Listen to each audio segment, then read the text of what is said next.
Halo, Assalamualaikum warahmatullahi wabarakatuh. Kembali lagi di YouTube channel kali ini, yaitu bersama saya, Salviana Agustin, akan membahas materi dari mata kuliah Pendidikan Pancasila yang bertemakan pada hari ini adalah Pancasila Dasar Nilai Pengembangan Ilmu. Oke, baik. Selanjutnya ada bagian pendahuluan. Di sini ada pengertian dan berbagai macam. Yang pertama kita akan membahas tentang pengertian terlebih dahulu. Pengertiannya adalah Pancasila merupakan dasar negara Republik Indonesia yang berfungsi sebagai pandangan hidup bangsa. 5 sila Pancasila ini tidak hanya menjadi pedoman dalam kehidupan berbangsa dan bernegara, tetapi juga memberikan arahan dalam pengembangan berbagai bidang termasuk ilmu pengetahuan. Pengembangan ilmu pengetahuan di Indonesia harus sesuai dengan nilai-nilai luhur Pancasila. Hal ini penting agar ilmu yang berkembang tidak hanya mengutamakan aspek teknik dan rasional, tetapi juga memperhatikan dimensi moral, sosial, dan juga kemanusiaan. Selanjutnya, Pancasila juga menjadi acuan dalam mengarahkan pengembangan ilmu yang bermanfaat bagi kemajuan bangsa dan kesejahteraan umat manusia secara keseluruhan. Nah, di slide selanjutnya kita punya nilai-nilai Pancasila. Seperti yang kita ketahui, Pancasila memiliki 5 dasar. Di sini kita memiliki 5-5-nya dan kita akan menjelaskannya satu persatu ya. Yang pertama ada ketuhanan yang Maha Esa. Menghormati nilai-nilai religius dan spiritual dalam pengembangan ilmu pengetahuan tidak boleh bertentangan dengan keyakinan agama dan juga etika moral. Yang kedua ada kemanusiaan yang adil dan beradab. Ilmu pengetahuan harus menjunjung tinggi martabat manusia, dan juga penelitian dan inovasi harus berlandaskan pada rasa kemanusiaan, keadilan, dan adab yang luhur. Yang ketiga, kita punya persatuan Indonesia, di mana ilmu pengetahuan harus memperkuat persatuan dan juga kesatuan bangsa, yaitu penemuan dan inovasi tidak boleh memecah belah tetapi harus mempersatukan. Selanjutnya ada yang keempat, yaitu kerakyatan yang dipimpin oleh hikmat, kebijaksanaan dalam permusyawaratan perwakilan, di mana pengembangan ilmu pengetahuan harus dilakukan dengan semangat demokrasi, melibatkan partisipasi masyarakat dan mendengarkan aspirasi dari berbagai pihak.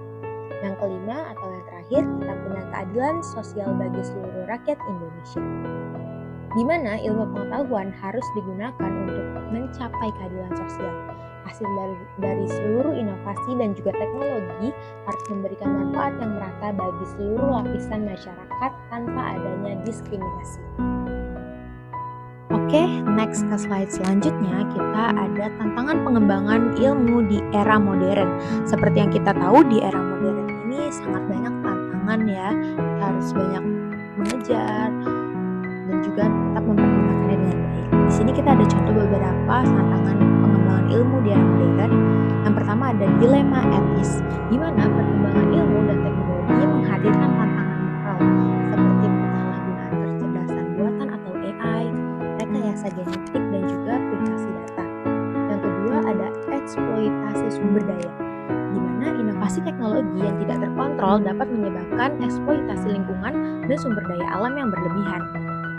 Yang ketiga ada kesenjangan sosial, yaitu teknologi yang berkembang pesat berpotensial besar untuk kesenjangan antara kelompok yang memiliki akses terhadap ilmu pengetahuan dan mereka yang tidak. Dan yang terakhir ada peran nilai Pancasila, di mana Pancasila menjadi panduan untuk menghadapi tantangan ini dengan menjaga keseimbangan antara kemajuan ilmu dan tanggung jawab sosial serta moral. Baik, setelah kita mengetahui tantangan-tantangan ilmu pengetahuan di era modern ini, kita akan membahas tentang apa sih peran Pancasila itu dalam pengembangan ilmu pengetahuannya. Yang pertama, kita ada contoh-contohnya ya. Di sini ada bidang kesehatan, seperti pengembangan vaksin, obat-obatan, dan teknologi medis yang terjangkau untuk semua, tanpa diskriminasi, sesuai dengan nilai kemanusiaan dan keadilan sosial.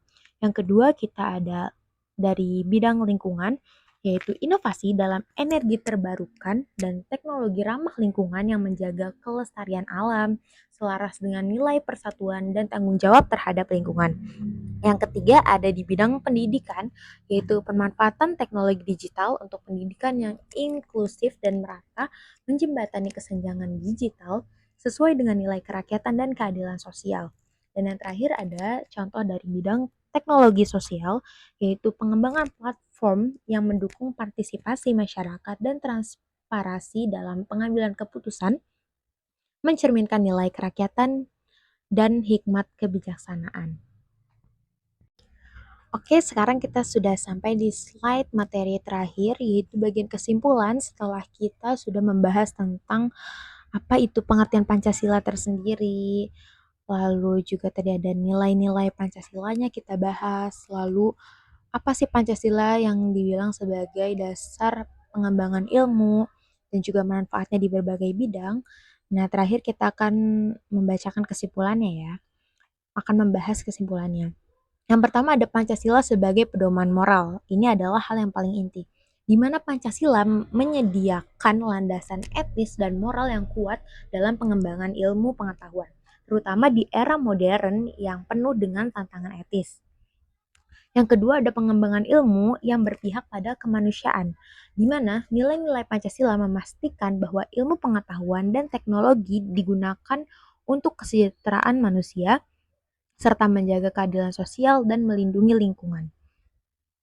Yang ketiga, kita ada relevansi Pancasila di era modern, yaitu di tengah perkembangan teknologi, Pancasila menjadi pemandu dalam menjaga keseimbangan antara inovasi dan tanggung jawab moral, memastikan ilmu pengetahuan bermanfaat bagi seluruh bangsa, dan yang terakhir ada tanggung jawab bersama, yaitu ilmuwan, pemerintahan, dan masyarakat perlu bekerja sama untuk memastikan bahwa pengembangan ilmu selalu sejalan dengan nilai-nilai Pancasila demi kemajuan bangsa. Oke, selesai sudah materi yang kita bahas, yaitu tentang Pancasila sebagai dasar pengembangan ilmu pengetahuan.